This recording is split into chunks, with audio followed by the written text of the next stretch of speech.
This is Suspenders Unbuttoned, a podcast where friends talk with friends about TV, movies, and books.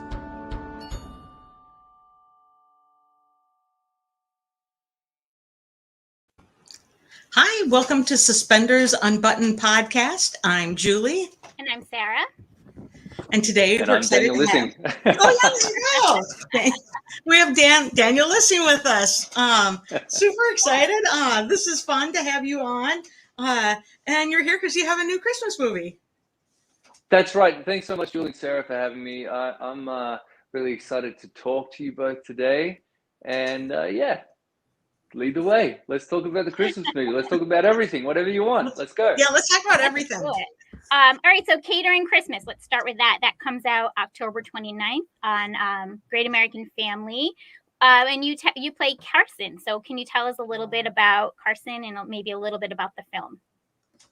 Yeah, absolutely. You know, this is one of those really idyllic Great American Family Christmas movies. This is their second year doing these really cute movies.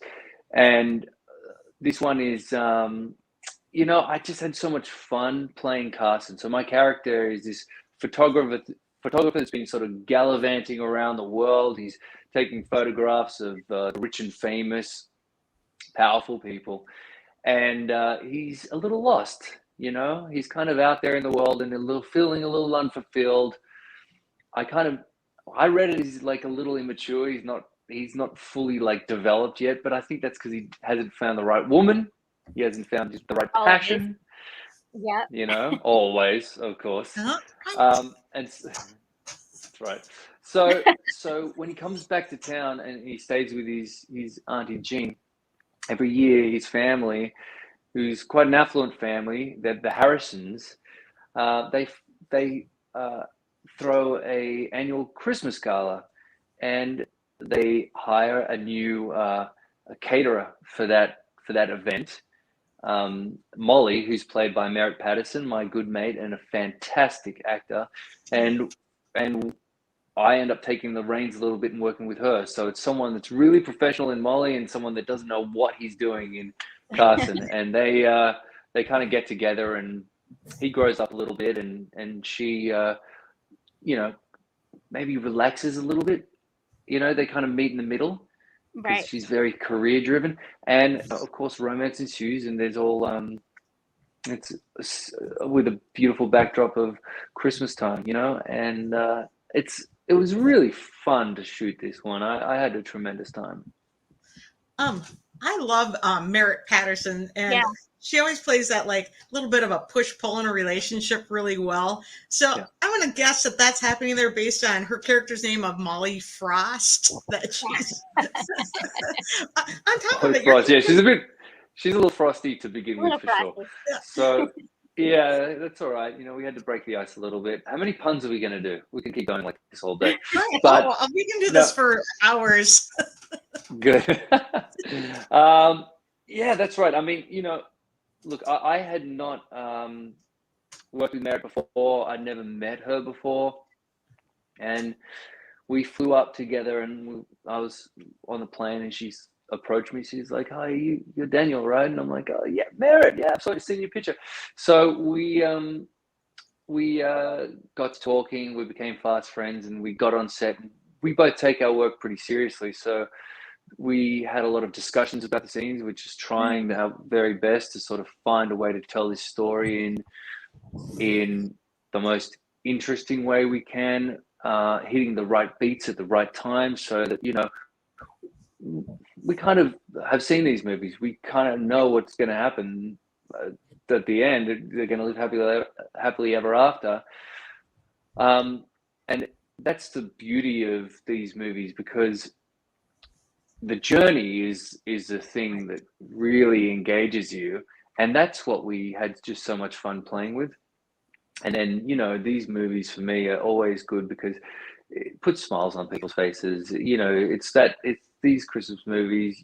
You know, I felt like we're doing something really positive, putting something really fun and light out into the world. And it's, you know, when that weather gets cold and you cozy up on your couch with your family, your husband, your wife, by yourself, whatever, you can just sort of sit back and watch these really cozy, cute Christmas movies. And I love being a part of that. And I'm really grateful to have a great relationship with GAC for this one. It was great.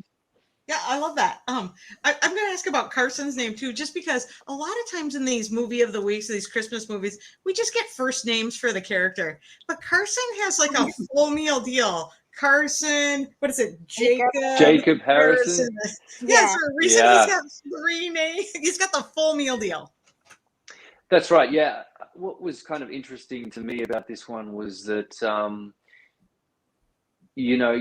usually you've got a pretty serious guy or a businessman in these kind of movies, and you have a girl from outside of town come to town, but these folks are sort of from the same area, and he's just been away, so he sort of comes back, and he's got his family that's established there. They're kind of pillars of the community. They've got a foundation there that helps out with a lot of kids, but he's oblivious to it. He kind of hasn't really, he's been out of the loop for so long, and he literally has a woman that's, killing it with her own business in town, her own catering company, literally telling this guy about his own family. It's like, come on, you've kind of been away for so long that you're not really paying attention to the important things, So I like that difference there, and it was really fun for, I think, Merritt to play as well, going, how do you not know this? This is your family. I know more about your family than you do. So yeah, we had fun with that. That was nice. All right, can you give us like a little Easter egg or something we can watch for, maybe something you really enjoyed filming that we can all kind of look for while we're watching on the 29th? Sure. I understand. I mean, look, you got to remember, I shot it. I know, a long time ago. Last spring. So yeah. I don't know. Or even a scene that you liked, or particular. That you remember. Well, I will say one thing. There are some moments where my character is with his auntie, and there are just some really. I don't know if you can tell this, but the first time that I was working there, I was like really in awe of just how giving and open these actors were. So there might be a few times I don't know if this came across. I haven't seen it yet, to tell you the truth. So I don't know, but yeah, I just had a tremendous time shooting this one, and there are a few scenes that I think I was just mainly watching the actor, because I was like, man, these actors are so good, and I was like, oh, hang on, I'm acting too. I'm on the screen too. So maybe you'll see some of that going on. I don't know. So there was a few times actually during there was a few times during the set that I couldn't keep a straight face, and I'm not sure if they caught that. So maybe I'm pointing out the mistakes that I made, but I think that's fun to watch for as well. We all had a good time on it.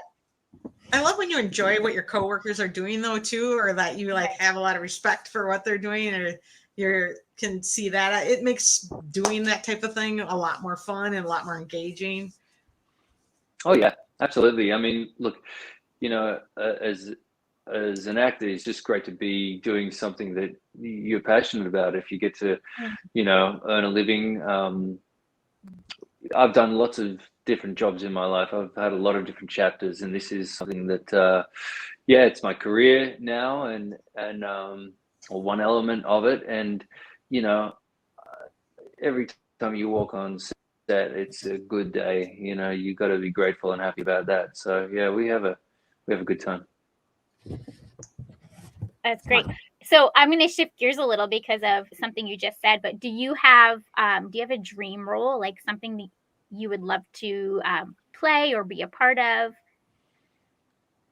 I mean, the dream that got me into acting, I'm going to put it out there, but let's do it. I've always wanted to be a Jedi since I was a little kid. That's it. That is it. I think that might be the reason I got into acting. I'm a big Star Wars fan. Right. Yep. I got a Star Wars poster right there on my little home office here. We've got lots of posters. We've got a poster of this one back here in that corner. I don't know if you can see it. That's George Lucas and Steven Spielberg. Okay. So yeah, I'm a bit of a fan. But you know, the dream for me would definitely be in that universe, that Star Wars universe in any capacity. But that's the dream role.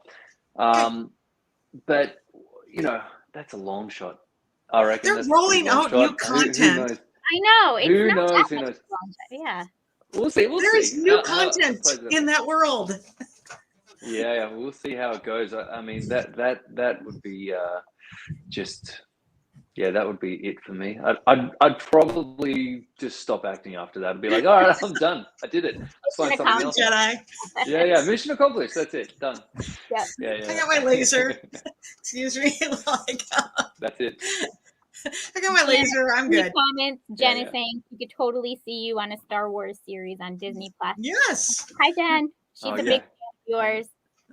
Oh, awesome. Where can I see these? Okay, so on the right of your screen, you should see an area for comments. If you click on that. No, I don't see that. Oh, You're an area for comments. Are you on your phone?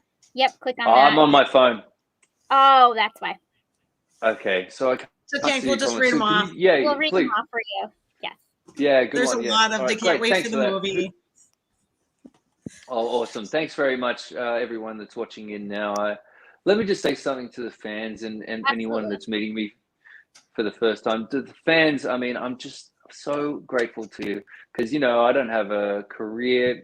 This industry doesn't exist without you. So just thanks very much for tuning in to, you know, things like this and also supporting me through my career, and all the new people that don't know me that are just massive fans of Julie and Sarah. Hi, nice to meet you. Let's get to know each other. That's cute. It's fun. The interaction is fun, but people are here to hear what you're doing. Everyone's all in. We're all in. We're signing you up for Disney Plus. That's pretty much where it's going. Everyone's like, Disney Plus has new Star Wars series all the time. Get them on. That's it. Yeah. Look, I got to be honest. I'm pretty ambitious kind of man, and that was the big dream as a kid. I think I've got a few things that, you know, I've been working on with my writing and producing partner Mike Good. That the idea of just creating my own content and things that I'm passionate about, and writing and producing, and then acting in those kind of things, that is a big one as well. So I believe that's obtainable within the next year or two. You know, I think we're pretty close to some special content and some good things. So who knows what the future holds, but you know, you just got to go after it, whatever it is.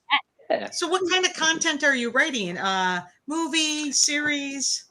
Yeah, thanks. Both. So I made a short film with my partner a few years back now called The Answers, and we won a bunch of festivals, and it was a really kind of like a proud moment for us. It was a passion project, and then kind of life continues on, and we were both very busy doing other things, and we just had this kind of thorn in the back of our mind, just going, we have to do more. We have to do more together. Let's find something. So literally since I left the show When Calls the Heart 4 years ago now, or whatever it is, I've been writing. I mean, we have a great thriller movie. We've got a feature of The Answers. We're working on these things, but the main thing is a television show that we've been working on for those 4 years. So we got as our show pretty much ready to start pitching, and we got 10 episodes mapped out, the first 2 written. We've been putting our heads down with that. So that's sort of what I do in this room right here in the off time. So I try and stay productive and creative as much as I can, while trying to live life outside of work as well. So having that nice balance. But yeah, that's all happening. That's exciting. So from if you pitch and somebody picks it up, how long would it take for a series like that to show up somewhere? Because it's hard to say where things will go anymore. The universe of where you watch things has gotten very large. Absolutely. You know, that there is a need for great content. We really believe in this thing, but to tell the truth, I'm a rookie. You know, I'm a rookie with this stuff, so I'm still figuring it out. Mike he's got a show that looks like it's ready to be made, and that's sort of been going on for a couple of years. So he's got things that he's done before and pitched before. I've never pitched a show of mine, and that's going to be a new kind of, you know, adventure and world for me. So I have no idea. I don't know. And it could happen really quickly. We could pitch it straight away, and like, you know, a Netflix or a Hulu might be like, yes, let's go. Here's the money. Here's the showrunner we want to partner you guys with. Give us our 10 episodes and we'll go into production. Who knows? Could it happen like that? Or it could be like, all right, let's develop this. And it could take years. I have no idea. But I'll learn, I guess, as it goes along, and we'll figure it out. We'll come along for the ride. Tell us, like, so how do you even pitch a TV show? Do you have to go to all these networks separately? Yeah, absolutely. So we'll have our representatives. Look, this is the way we're doing it. I mean, I won't give away too many of our secrets, because a lot of people are pitching just on Zoom calls or conference calls like this now, especially through the pandemic, where it's you know, you get in a room and go, hey folks, how are you? All right, this content is important to me because of whatever. You can attach yourself, and then you get into the show itself, the characters, and you basically just tell your audience, whoever that is, these executives, about your show and how it will work, what each episode would look like, where you see these character arcs going, and you kind of get into the details of it. And there'll be questions on like, okay, like, you know, what's your underlying theme? Who knows what the questions will be? But that's one way to do it. Another way to do it is sending out a script, you know, and a vision board, a pitch package, something like that, and see who bites. There's a million ways to do it. I personally like the idea of almost like a video pitch to you know, whet people's appetite, and then go face to face. There's nothing better than actually looking in someone's eyes when you're sitting in front of them. And I'm a storyteller. I love telling stories. So is Mike. There's a lot of my mates, you know, that aren't in the industry, but you know, it's what we have always done, is just tell stories to each other since the beginning. And you know, and including ourselves, we all have our stories. I love that, and I love sitting with people, and we call it spinning a yarn in Australia, but telling stories. You know, you can I think connect with people much better that way, and really kind of, hey, just if they can look and feel and really get a sense of what we're trying to do. Oh, did I freeze? A little bit, but now you're better. Yeah, you're back, I think. Hello? Okay, I'm back now. Yes, but it's just about connecting. It's just about connecting and trying to tell that story in the best way possible. I like the idea of having like a video presentation and then personal interaction. I'm all about the face-to-face. Feel like you can really get your feel of your audience, whoever you're pitching to, a lot better. And I feel like the connection is more important when you do that. And so if you ever need somebody to practice on, I think Sarah and I would be here. Oh, let me tell you, when we start putting this thing out there, I'll be talking about it till I'm blue in the face, you know, we'll just not stop. Well, please come back when it's time. Oh, right. Absolutely. Anytime. This sounds amazing. So is this something that you'd star in then? Yeah, I've written a part for myself. I wouldn't be the star. I'd be like the third lead of the show, a dastardly character. But yeah, it's a half-hour comedy, so a dark comedy. So there's a couple of leads that would sort of drive the show a little bit more, and this guy would be on the periphery a little bit, being a very, very bad mentor. Okay. dark comedy, that might be my thing. Actually, so Sarah's like, yes. No, that sounds amazing. Dark humor maybe runs my way a little bit. So that sounds amazing. So I'm thinking, when you're if that's your show, would you be the producer, the writer, like the whole shebang? I think so. Who knows? Because this is all speculation at this point. I would like to be, executive producer, creator, and then star. We Mike and I have already written, a few episodes, and so I would write as much as I could. But the idea would be to get in that world, in this whole world. I'm just starting. I'm just learning as much as I can, and I'm untested a little bit. So I'm looking forward to what really excites me, really turns me on, is the idea of being in a writer's room with great seasoned writers that can kind of take a shell of idea and really put it in a way that drives our characters forward, hits all the beats that we want to hit in every episode, and someone that can do that in less than 6 months. Because for me, it's like, right. But when you surround yourself with great people, then you learn to do it in the night, And for me, I'm like, all right, exactly. We're taking our time with it because we're both a little perfectionist about it, and also we're just kind of like, first impressions last, they just do. So we really want to, when we present this thing, we want to make sure that it's ready, ready to go. So something less deep. Who knows? Something less deep and a little more surface. So regularly you have to act with an American accent, and I noticed in your current movie you have an American accent also, which I always just want somebody to change the script and go, he's actually in Aussie who's living in Chicago or wherever it is. So you're just speaking your normal voice.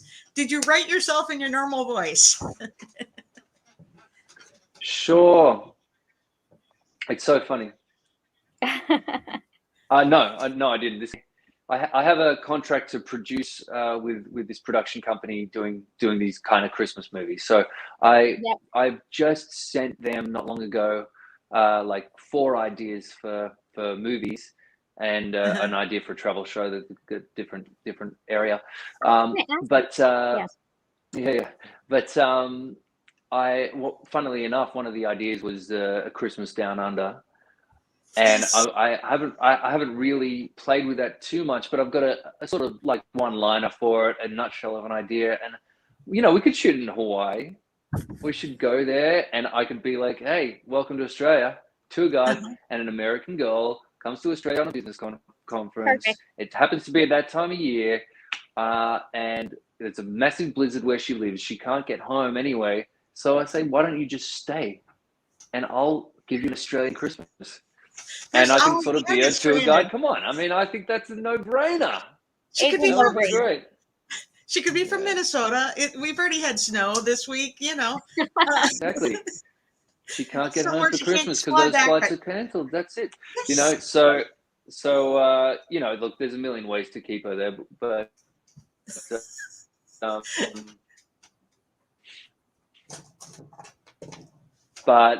the idea, I don't know. Okay, but it'd be just great to have that, Australian nature and summertime Christmas, and then we could have some Australian traditions, which is pretty similar to Tell the Truth. We listen to the same songs, So it'd be a lot of fun, for sure. I think that sounds really fun, and I feel like they're filming actually in Australia a lot. Yeah.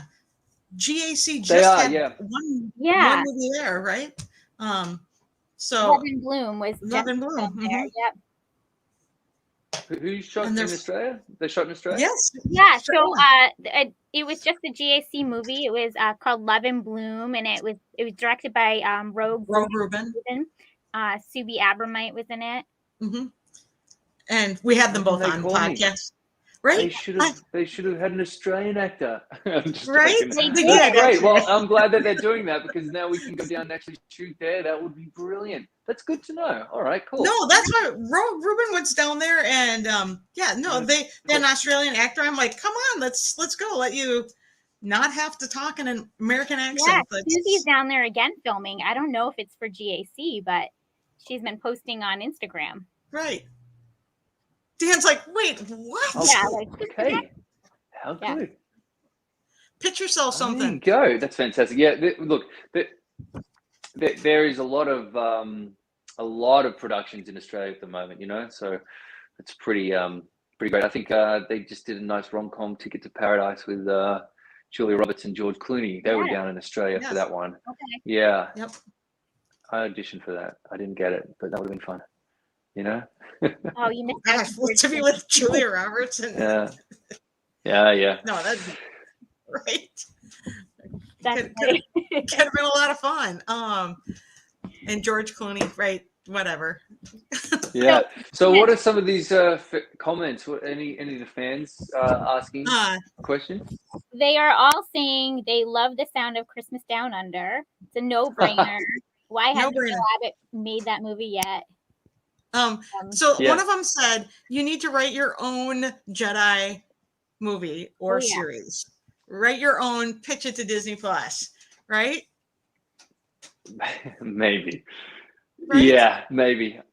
Bill I think I need a few runs on the board first. I think I need to hey, we've got a successful show here. We've done this there. Hey, I've got an idea, guys. That's when you sort of approach the big boys, I think.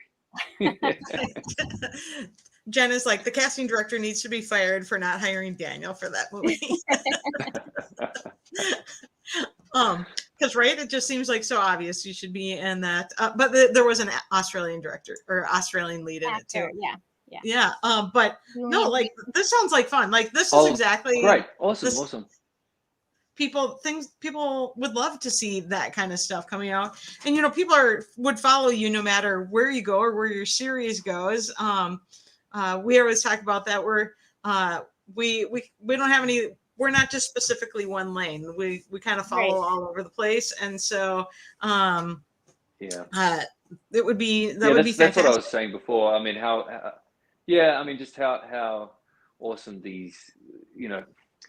I've been really lucky, and I've had nothing but positive experiences from just working over here. I mean, I'm from Sydney, and just to be over here working and to say, my parents still laugh. I've got a fan base, and they're like, you've got a fan base? It's so weird, my sister especially.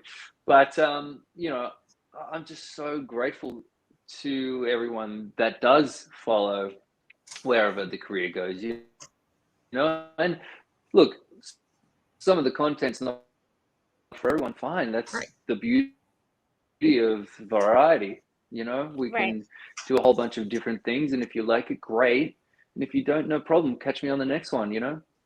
Right. No, I agree with that. We watch a wide variety of content and see a wide variety of things, and we actually enjoy seeing the actors in a lot of different things. A lot of our stuff comes out of that rom-com world, but just like people love, like Wes Brown just recently did like a stalker movie, and so that was, it's like people are very open to those kind of things, right? So you've done a variety of series besides. You've been involved in things that on a wide variety of ranges. When Calls Heart, The Rookie, your first series that you started in over here, it was on Hawaii, and now it's leaving me. Last Resort. Last Resort. Yeah. Last Resort, because that was beautiful. That was shot on Hawaii. Love a little escape, right? Terrible first job in America. Horrible. No, that was the start. Like I was talking about this the other day, just saying, like, look, if I didn't book that role, and you know, that was like really a role of a lifetime. I know so many people that went for that one, and I got to work with Navy SEALs. I got to play this really cool character. I got to live in Hawaii. Oh, am I still there? Yeah, Can you're you there. hear me? A little further. Okay, good. I got to live and work in Hawaii, and I was just saying, look, if that. Okay, am I good now? Yeah. Okay, let's see. I think you're back. Okay, now you're better. Yeah. I wonder what's happening here. Good. That LA Wi-Fi. All right. Can you hear me? See me? We can. Okay, better now. Yeah, it's a bit funny for me as well, but we're working it out. Yeah, it's so weird sometimes. Yeah. Okay, good. So I was just talking the other day, and just thinking like, oh, if that role in Last Resort never happened, who knows? I mean, I might not have a career in the States, because that one led to an offer for When Calls the Heart, and that led to a good relationship with these networks and Christmas movies, and then I was over here known after working for however many years, getting these other parts on recurring parts on shows that were really great. And I always look back at that first one, and I'm very thankful to Sean Ryan, Carl Gajusek, the creators of Last Resort, and Wendy Wyman, the casting director.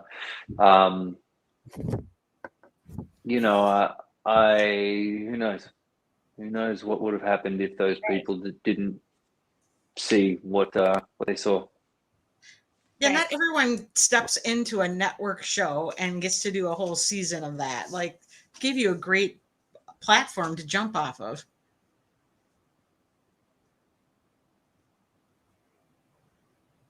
Oh, I think he lost us. You might have lost him. He's frozen. Dan, if you have to, you can leave and come back if that happens. We'll just wait for you. He's coming back. What is it with the Mounties? What is it with the Mounties? What is it with the Mounties? Oh, we should tell him that. Okay, we'll just tell him. The only people who have trouble with keeping connected to it's you and Kevin McGarry. It's a Mountie follower. Trevor Donovan, so we can't totally say okay. that. Has Trevor ever played a Mountie? Anybody? Has Trevor ever played a Mountie? Because that would really good questions too that we'll need to get back to. Here he is. He's coming back. He's coming back. He's coming back. I'm coming back. I'm back. You're back. Dan, we were just laughing. We said the only people we've ever had problems with are you and Kevin McGarry. Really? So it's like, it's a Mountie problem. Yeah, it's a Mountie problem. There you go. It is a Mountie problem.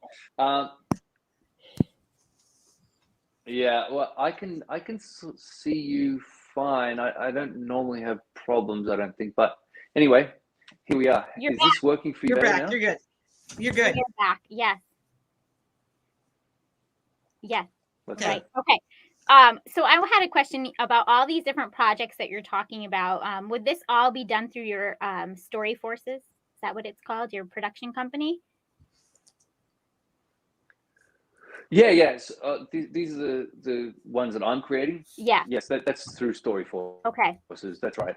I mean, we just registered it, and just two guys at the moment, started a little company, and we're going to grow it from the ground up. I mean, this is headquarters right here, right here in this room. It's a good looking room. So, you got you got a nice chair in the background. What's that from? Oh yeah, I can tell. That's right. Yes. Well, no, this way. It's on the. Yeah.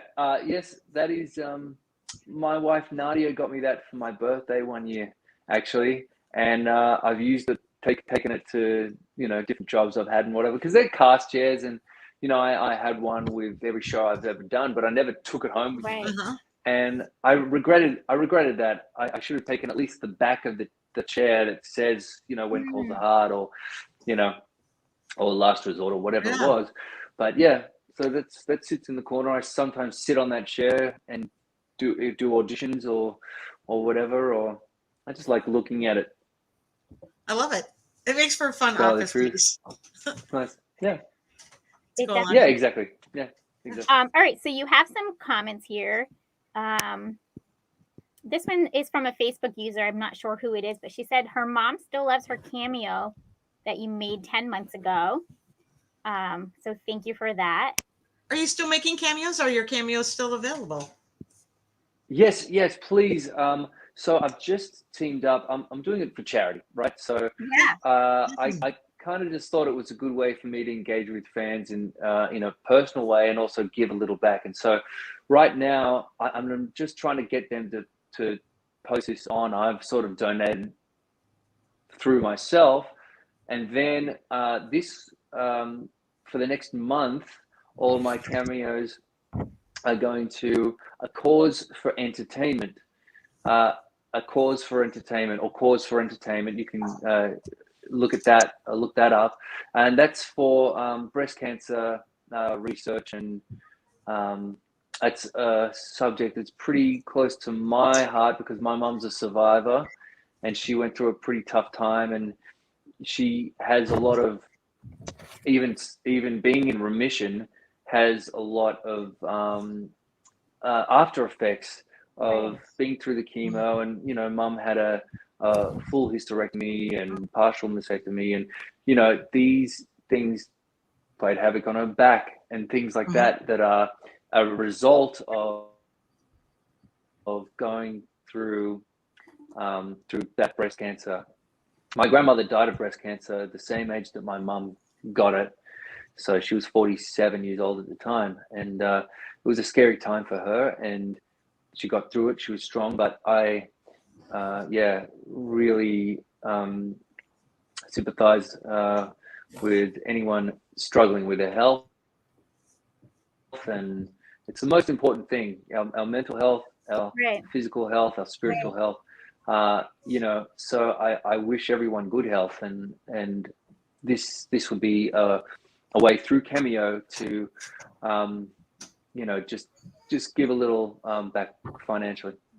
So we love walking along a charitable cause. It's always been part of our social media, is those types of things. So we'll also post that you're doing cameos, and that they are, for this month, are going to be going to the cause for entertainment. I love that. I think a lot of people can really relate to that breast cancer journey. My mom also is a breast cancer survivor, and so that I'm like, that's perfect. And we'll make sure we put up your cameos are going to that, and let people know that. I think people will really one, appreciate that you're actively on Cameo right now, and two, that's going to such a great charity.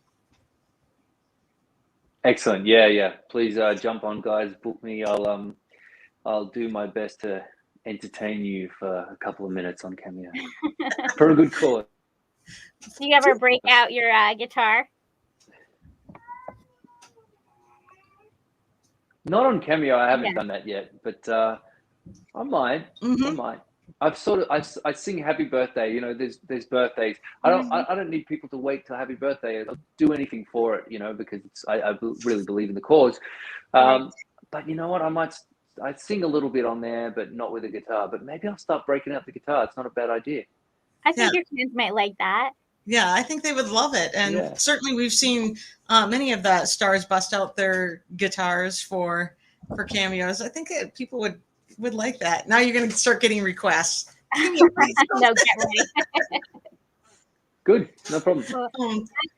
I love this question from Nicole. She says, if you could be a guest star on any TV show, what show would it be?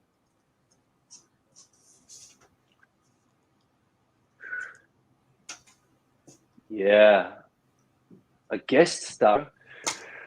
Wow, it's really hard, you know. Like, I love getting dressed up. So, like, you know, doing like a Rings of Power or something like that would be like really cool. Like running around with a sword and a shield, and Yeah. you know, Right. playing that kind of character would just be so much fun. Yeah, I guess I'll go with that. That sounds like a pretty good guest star role to me. Yeah, I love it. I was gonna say, I bet, I think my answer would be House of Dragon, the Game of Thrones. Right, Yeah. exactly. Yeah. Oh yeah, no, that's literally the one I meant. I mean, I've been watching both these shows. No, I did mean House of Dragons. Yes, of course. Yeah, I did mean it. I mean, they're both good shows. I think House of Dragons is great. Yeah, great. Yeah, it's just getting good now. Yeah, but I'll take it. I'll take either of those two. That's fine. Right. You know. Yeah. You get a good costume, you get a good sword, you get a good shield, you got a good look. You know, That's it. Yeah, let's go. Let's go. Let's make it happen. Everyone would be watching, right? Yeah. Yeah, no, that's super fun. So I'm going to ask, in business ventures, you have another business venture, Helix Vodka, right? Yeah. Okay. Well, actually, I just sold out of that Helix. I've got a lot of things going on. So I had, yeah. So I was in Helix for a while. I got out of about a year ago. Okay. I am outside of that, I'm a primary investor in a company that's based out of Sacramento called Burger Patch. And what these guys are doing, we have 4 stores right now, but it's fast food, plant-based fast food. So they're making burgers, shakes, fries. We're partnered with Beyond Meat. We're doing I went up there, and I'm a meat eater. You know, I try and, like, you know, be conscious about, you know, what sort of industries do with our environment. And I thought, hey, this is a kind of growing market, and I'm just not a huge fan of like the plant-based products. You know, it just doesn't like taste good. You really want something to taste good. And then I flew up to Sacramento to check it out, and I had this burger, and I'm like, that is a tasty burger. That is a great burger. And I love the fries, and it's like one of the best shakes I've ever had. There's no dairy in it. And there's there's vegan people out there, but I don't think that what we're doing is for that community, because they already know. The vegan community or the vegetarian community kind of already in that zone. It's the people like me that want, hey, I don't want to eat red meat for every meal. Right. But I do want a burger, and I want to try and, like, just try a few different things. And that's just such a good place to go, because it's like this really nostalgic kind of taste, but you know you're doing something good for your body, you know you're doing something good for the environment, and I like that.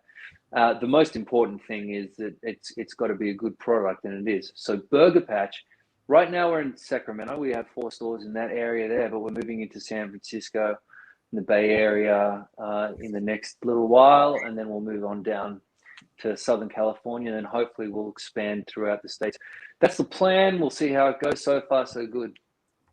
And then another business I have in Vegas, we have an entertainment company there, and we're sort of doing like an elevated version of dinner theater. So if you've heard of the Electric Daisy Carnival, it's like one of the biggest EDM music festivals in the world. We had a section there where we have like cirque acts, motorbikes in death cages, and high flying acrobats with, you know, 3 Michelin star chefs from Nomad cooking our meals. We've got James Beard Award winning cocktail makers, and we have cirque performers, like Cirque du Soleil performers, performing as you eat this like 5-star meal, and you get to sort of have these little different activations as you experience our thing. So we're sort of growing that. We've got we're partnered with a company called into a lot of events and festivals around the world, and we are spending a month in Cabo. We're going to have our show down there. It's called Salvage City. Okay. So we're going to be in Cabo for the month starting next month. I'll probably go down and check it out. But yeah, that's another business that we're growing, and that seems to be going well. So, I kind of got my finger in a lot of pies at the moment. I'm just kind of, it's one of the reasons I left When Calls Are Hard as well, is because, I didn't just want to spend 100% of my time in one industry. I have, just squeezing the most out of business and out of life, and having new experiences and trying new things and seeing if I can, I've never been like a sit behind the desk, even though I'm writing a lot, but 9 to 5 guy. I kind of would like to make a living doing a whole bunch of interesting things. So I'm just trying stuff and seeing if we can create something that's that people really like. And so far, so good with those two enterprises. So we'll see what happens with that. But so far, so good. How can we learn more about those two things? Do you have them on your Instagram? Or could we I don't. I should probably put them up there. I mean, yeah. Well, yeah. I mean, look, if you go to Burger Patch, you could just Google it. You can find their Instagram. We've done a few shows with my company Dreamland, but we're just starting to now build a public presence. So what we've done is a lot of sort of in-house private events. This thing in Cabo, we're going to start launching from then. So in the next couple of months, you'll see me doing a lot of posts about that, and we might have some residencies coming up it's based out of Vegas, so we'll see where we land there, but we're looking for a home for that right now, but as we're going to do these different festivals, so we'll see. But you'll hear about it, Okay. Sounds like an amazing interactive experience. I think people would love that kind of stuff. Good food and good entertainment. And good cocktails, yeah. This is one of the things, and my business partner Paul Siegenthaler, he's just a great guy. He's one of the owners of Helix Vodka. That's how we actually met traveling in Iceland, became friends. I got involved with Helix. We liked the way each other did business, and we started this thing together. And he's got Vegas really dialed in, and we sort of sat down there and we're like, a lot of this dinner theater stuff, they were doing some stuff in New York with this hotel. It was called Sleep No More, and there was these different rooms you could go in, and you'd see a burlesque show in one room, you'd see a jazz band in another, you'd get a cocktail one, you'd go eat a beautiful steak in another, whatever it is. And they had all these different rooms and these different little sections. We thought, that's really great. Is there a way that we can take the old version of dinner theater and modernize it a little bit and make it enjoyable for audiences now with really fantastic acts, great music and beats, while at the same time having an elevated experience culinarily, food, beverage, and one of the company ethos is that we really want to have a sensory experience for people. So we want people to smell, taste, hear, see, touch, and we want all of those senses to be on high alert for 2 hours while we got you. And we want you walking away with a smile on your face and a full belly, So I feel we'll see how it goes. I mean, go ahead. Sorry. Go ahead. No, I was going to say you should pitch this to Rom-Drama. The founders of Rom-Drama. Yeah, and we could do this whole immersive an event. Yes. So Rom-Drama is a how do you explain it? It's like Christmas con for more intimate. Yeah, and it's for all of the rom-com crew, right? So Gabriel, yeah, great. Yeah, thank you. Yeah. And then they do events as part of it, They did a movie premiere this summer. As part of it, they premiered Ticket to Paradise that aired on Hallmark, and then everyone was there. And I mean, all the stars were there. Everybody said there. We're all walking around with drinks and having a good time. Then they do all these like immersive things as part of it. So it's more immersive than like a Christmas con where you just walk in and walk out, right? And so I'm just like, that's fantastic. So spell it for me, Rom-Drama. Romadrama. Rom-Drama live. So it's like Got it. rom-com. Rom-Drama live. Yeah. Excellent. Like Excellent. Thank you so much for that. Yeah. I'll look into it. Thank you. We should push that. All right, good. How good? You can push that. Okay. A little mini version of it or something. It would be a great immersive event. People would love it. Yeah. So I was thinking about that as you're telling about what's going on. I'm like, first of all, as somebody who works in an environment that's like very much has lots of things going on, I'm like, this would be my jam. Bring me some good food. Oh, great. Have lots of things going on. Let's go. Yeah, absolutely. Yeah, I think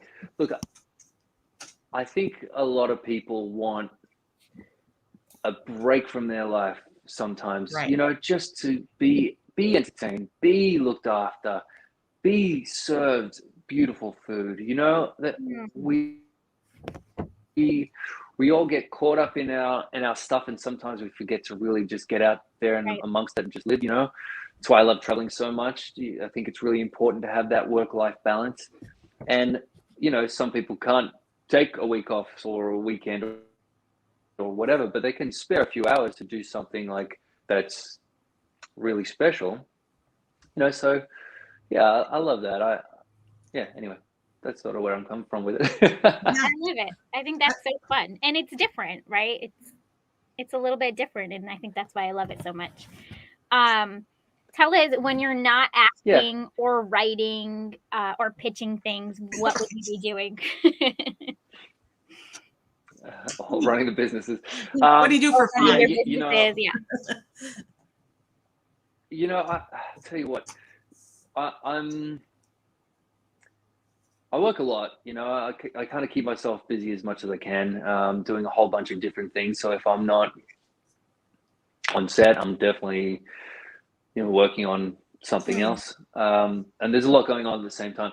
So, what I do for fun, I got a couch in that other room, and I just love watching television, doing nothing. That's like awesome for me. So that's where I really get to like switch off and just chill. I do that every single night after, because I try and stay busy in the day and whatever. But really what I do for fun, it's just time with my family, my wife, my mates, and then traveling if I can, anytime I can, even if it's for just a weekend, getting a cheap shack in the desert or whatever, just to get out of LA. I just love to travel. That's my really big joy and passion in life, is just I've said this a few times in interviews lately, and I'm just going to keep pushing this. I just encourage every single person, especially every single American, because in Australia we have a big travel culture. I think it started to grow here in the States, but just travel, experience different cultures, get out into the world and see what else, how the rest of the world live, and that for me is my biggest joy. Number one, the food. I'm a massive foodie. So going to new places and engaging in like the local cuisine is like always the best. And then just meeting people from all walks of life as well. It's just, it lends perspective. It's eye-opening, and it really, when I come back here and wherever I am, or if I meet people that haven't really had the opportunity to travel so much, I just find that, it really lends to empathy for everyone, a lot more, and I think that is something we can all do with a lot more of at the moment. Oh yeah, absolutely. So how's your travel show coming? You clearly must be gonna pitch a travel show. I'm so glad I heard you say that. Yeah. I did say that. Yeah. I had a. I don't know if I won't pitch it here, but maybe I will. I don't know. Yeah, breaking news. No. Yeah, look, I'll give you a real nutshell kind of idea. I'll see, because GAC have this lifestyle channel as well, and I thought, well, look, if I'm going to do these Christmas movies, maybe I've just got this idea. Oh, Drats. Oh. My earphones are playing up. It's all weird. Okay, we can hear you now. Yeah, we can hear you got now. me? Yep, we got you. You can hear me. Okay. Yeah. Good. We can hear you now. Great. So I want to do this anyway, just as not in front of cameras, is just get in an RV, and I want to drive through America. I just want to go through the United States, and I've been to a bunch of states now, I think, but there's a lot more to see, and I really want to get into the South, to tell the truth. I've sort of traveled a fair bit, like, on the West Coast here. I've done all the West Coast multiple times. I've been to New York. Yeah, and I like the idea of just sort of just meeting the people, being amongst it. I want to sort of see this amazing country in vivid detail. And also I find that, everyone's got so much more commonality than they do the things that separate and divide us, really. And when you actually look at people in the eye and meet them, 99.999% of people are just good people that, when things are open, it's all good. We're just getting told that we're this and that. So I like the idea, with that in mind in the background, that an Australian guy, by the way, I am an American citizen now as well, so I'm dual citizen. Yeah. But for me, discovering the United States, I thought it would be really nice to have a show where, an Aussie guy, every episode goes to 3 different small towns and engages in the local culture and what the people do, he does, and what the people eat, he eats. And we just get a glimpse of America as it really is. I want to go to the South. I want to eat barbecue. I want to find out how that barbecue's made. I want to go and play some weird sport that they do in some town in Wisconsin. Like, not Wisconsin. I want to get some ice skates on, whatever. I mean, right.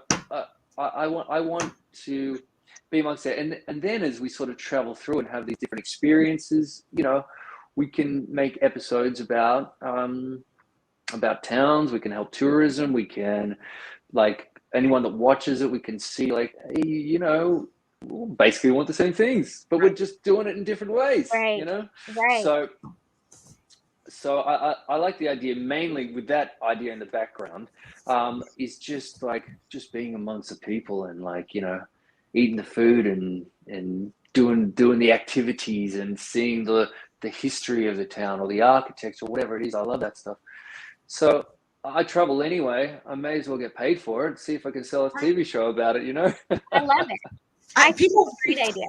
People would follow along for sure. That sounds amazing. Plus, those types of connections. That's what people like, those types of personal connections and personal stories, right? Yeah, I think so, and I think there's a way to shoot it that's really cinematic and beautiful, because really, I mean, United States is one of those countries that's so vast and so big, and the nature here is, I mean, we forget about how beautiful our country is here. Yes, we have our national parks, but just in general, there are some places I've been to that are not the most beautiful countries in the world or the most beautiful cities, but here you really have everything. Yeah, I agree, and Everything. I think we forget. I mean, in every way you can imagine, me saying everything. Yeah. Yeah, no, we do. We do have everything, and it's a big range of things. But it's like even traveling in my own backyard, I essentially will head up north, and you're along the north shore of Lake Superior. It's one of the most breathtaking areas ever, and it's not even that far from me, right? Yeah, it's stunning. Yeah, I really want to see Lake Superior. I actually, you know what? I've sort of been up in Toronto as well. That big lake there, that comes around and goes down into. I mean, the Great Lakes anyway. They're all like, I mean, just stunning. I've been, yeah, I'd spend a little bit more time there actually. You know, and just a little bit more time to see that area. But everything I've seen of it is really, really, really. But everyone's got that in their backyard in the United States. It's like every backyard's got some beautiful place. So, right. Mm. I mean, yeah, I'm in California. Yeah. So where are you? Where are you all now? I'm all the way across from you in Rhode Island. You're in Rhode Island. Fantastic. Yep. And then that's awesome. How good. And I'm in Minnesota. And you're in Minnesota. Fantastic. Yeah. Minnesota. I said Wisconsin before, didn't I? Yeah, that's why I said, oh, don't go there. The cheeseheads are there. I got you. Green Bay. That's right. Okay. Yeah, I got you. My apologies. Little border battle. So I'm over in California. You know, so we're covering some territory here. And maybe that's why our little triangle of, you know, Wi-Fi is freaking out. But yeah, you know, like there's just so much to see. I mean, all of us I didn't love the desert, you know, until I came to California and sort of getting out into the Yucca Valley and Joshua Tree area there, Palm Springs, all that. The Kinta. Oh my God.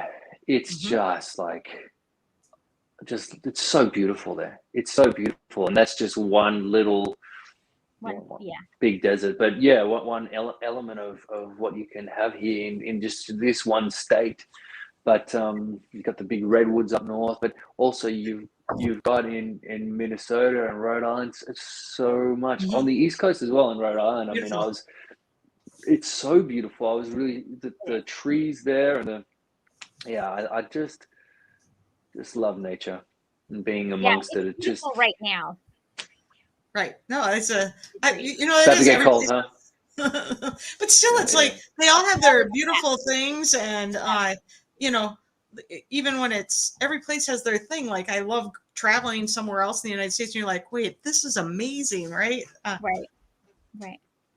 I mean, I feel like we all travel internationally, and we don't spend enough time in our own country. I would jump in an RV and drive. Yeah, we're signed up for the travel show. Get it going. Yeah. I'm gonna pitch it to them. Pitch into it shortly. So they've read a little bit of it, and we'll see if we can get any bites with that one. That'd be fun. Yeah, pitch it. Let's go. That's a great idea. Hey, can we play a quick round, a little quick game? Are you up for that? Let's wrap up with that. Yeah. That'd be great. Okay, sounds good. Okay, it's a game of favorites. So tell us, what's your favorite cocktail or favorite go-to drink? Yeah, old fashioned would be a sort of favorite kind of cocktail. But I discovered a drink just up the road from my house. And it's called a penicillin, right? It's like it's got ginger and they usually make it with I think they make it with gin or vodka. I can't remember, but you know, mezcal is like the smoky tequila. Yeah. So they make a penicillin. It's like ginger, very citrus heavy, lemony flavor, but with this smoky undercurrent of this warmth of so mezcal penicillin right now, it's really doing it for me. I'm not gonna lie. I'm trying to figure out how penicillin goes with that, because all I can think of is you know, penicillin came out of molds, which is where we get penicillin from. I think it smells like bubble gum when you shake it up. Yeah. It's gonna clear you right out. So penicillin, I think they called it that because it kind of like cures you a little bit. Yeah. When you have one of them, maybe that too. Penicillin Cures for what the ails cure. you. Yeah. Penicillin But for check the it cure. out. Check out penicillin. We will Get Google some that. Moscow. I recommend it highly. All right, next question. Let's go. All right, go ahead, Julie. Comfort TV show when you're crashed on the couch. What's your comfort TV show? Comfort TV show. One you just put on over and over. Rick and Morty. I love Rick and Morty. Great. I'm just so into that dynamic, the really, really bad mentor and this like, little kid that keeps getting used, but he's like, I kind of love it, but it's just so much fun to watch. I think those guys are geniuses. And it's just like switch off the brain television and kind of just like also, Rhode Island Family Guy. Yes. Okay. In Rhode Island, Yeah. This is why this is a question. Yeah, it's funny, I'm talking about these animated shows. I do like all types of TV, and I watch a bunch of it, because I'm a TV and film buff, But if I'm really just kind of like wanting to switch off and like just comfort, Rick and Morty. Let's go. That's spectacular. I love it. That's a great Good answer. Good answer. What about your favorite rom-com? Yeah, that's a real tough one. Right? All right. So I think they're not making rom-coms like they used to. Right. I think that we're missing the mark in some of these rom-coms. We're not getting the Notting Hills anymore, and we're not getting the You've Got Mails. These rom-coms are You've Got Mails really right up there. But I got to tell you, there was another Meg Ryan movie that she did with Kevin Kline called French Kiss. Yep. Yes. Yes. And if French Kiss is a beautiful rom-com. I love that movie. I think it's great. I think that one might be one of my favorites.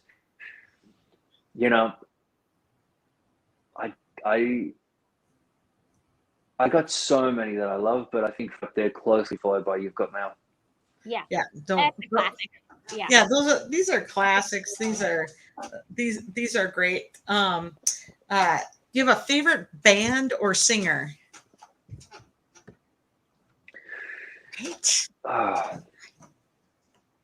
That's a real tough one because I played music for so long. I have such eclectic tastes. I listen to everything you can imagine.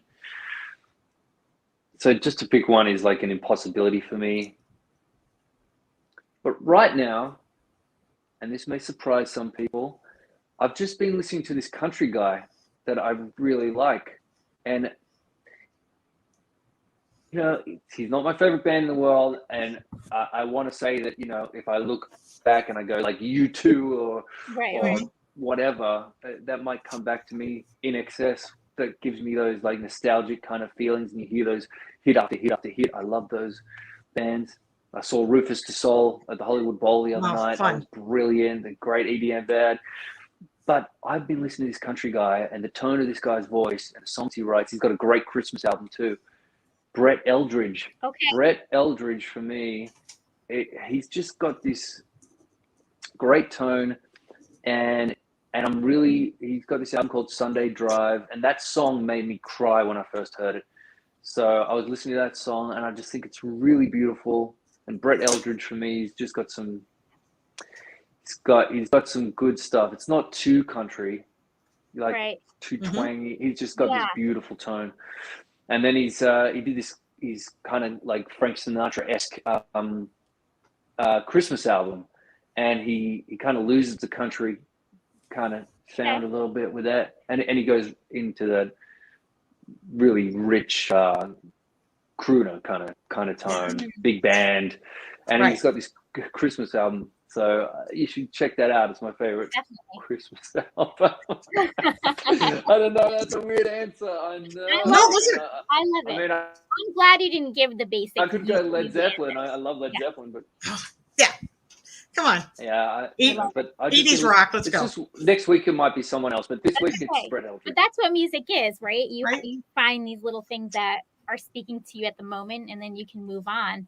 You can go back to it, but it doesn't have to be the same thing all the time. So that's exactly right. Yeah. Well, Dan, thank you so much for being here with us and giving us all this time. I know your fans are always happy to hear from you, and you are always welcome to come back for any of your projects. So thank you. Thank you for joining us. Thank you so much, Sarah. Thank you so much, Julie. I really appreciate you both, and I love talking to you. This has been a lot of fun. Yeah. And goodbye to all the fans watching as well. It's lots of love to you.